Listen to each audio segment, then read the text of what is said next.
ও কিছু জ্ঞানী গুণী মুনিষগণ আজ এই কৈলাসে করবে আগমন, আমার মুখে হরিনাম করিতে সব।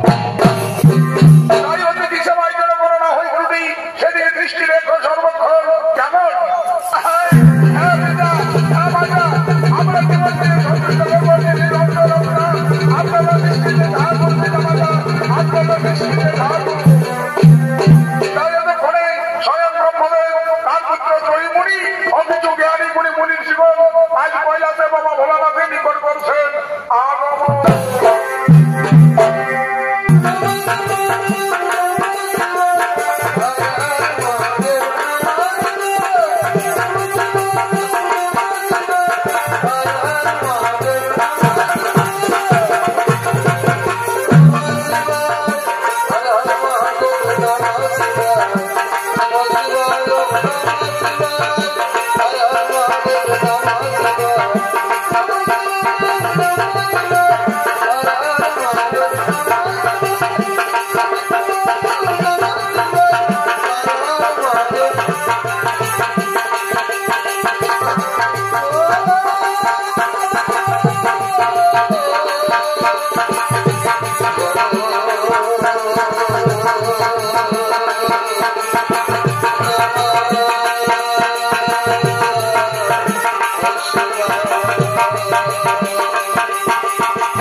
তুমি হলে বৈষ্ণবের চূড়ামণি ধন, তাই তো আমরা সকলে মিলে কৈলাসে করেছি আগমন, তোমার মুখে হরিনাম করিতে সব। বেশ উত্তম, তবে সত্যভাবে নিজের দর্শন করিয়ে গ্রহণ। এক্ষুনি আমি তোমাদেরকে শোনাবো হরিনাম সংযুক্ত।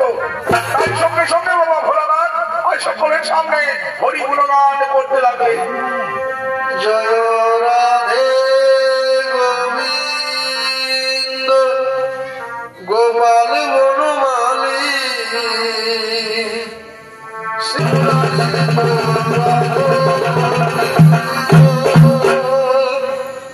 আর দিন গেল মিথ্যা কাজে, রাত্রি গেল নিদ্রে,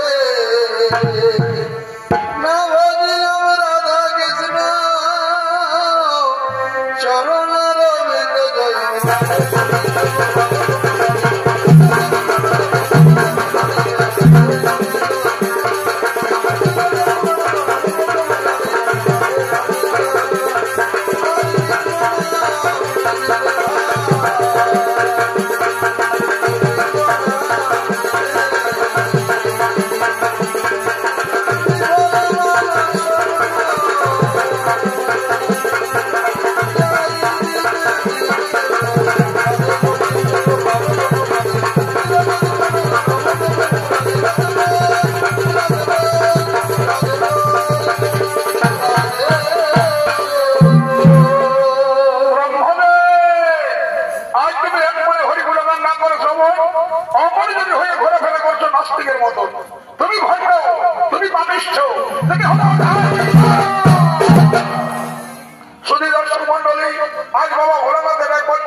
ব্রহ্মদেবের ধাপ থেকে এক মস্তক খসে পড়ল মাটিতে।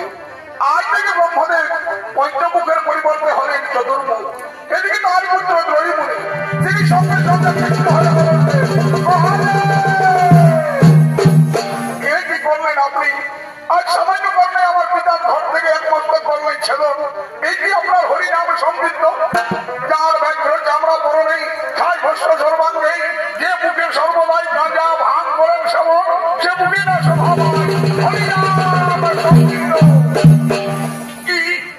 কি বলিনি উনি পাবিষ্ঠ কুলাকার? আজ যৌবনের বসে বন্ধ হই আমার বাড়িতে এসে আজ আমার স্বামীকে করলে অপমান। আজ আমি করে দিলাম অভিশাপ।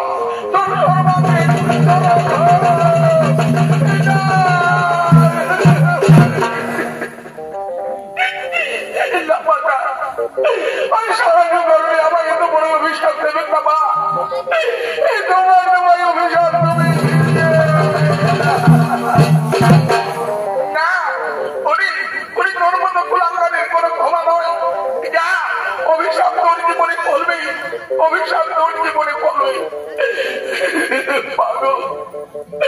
আজ তবু বাক্য যদি আমার মস্তকে অভিশাপ হয়ে পলায় মা, তাহলে মনে দিন মা, কেমন হবে আমার মুক্তির উপায় মা, কেমন হবে আমার শোন বাবা ত্রয়ী, কোনদিন যদি তোর জীবনে কোন সতী নারী হয় সহধর্মিনী, তাহলে সেই দিন সেই সতী নারীর বিদায় শেষ হবে, তোর অভিশপ্ত যাবে, সেই দিন ঘুরাইবে তোর অভিশপ্ত যাবে। এতে বাবা ভালো